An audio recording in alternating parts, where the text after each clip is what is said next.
The main fears that exist are, will I be good enough? So a couple of common mistakes that I have seen.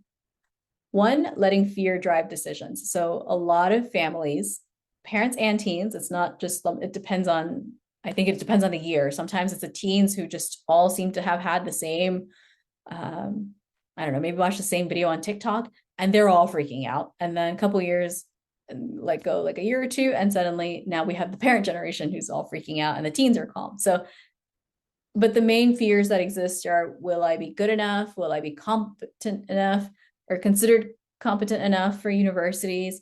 Will I get in? Will I get rejected? What if I miss an opportunity? So all of those fears come in, and then all of a sudden we overload ourselves. And that sounds great. Maybe when you're checking the boxes for like picking your classes, but keep in mind that we still have to do the work for those classes throughout the entire year.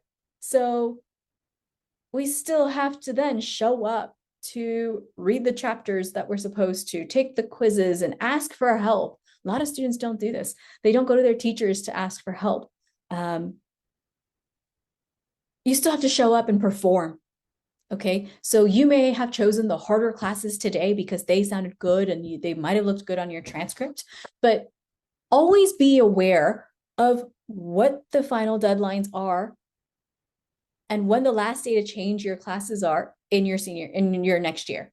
Okay, so some schools will say, oh, it's the first week of school, or some will say it's the first 3 days of school. You get to do the class that, try the class that you're registered for, and then you can change your mind and increase or decrease based on whatever's happening. So make sure you're aware of what that deadline is so that even if you pick this harder class now, you want to make sure you can change out of it if that's necessary within the first few days of school.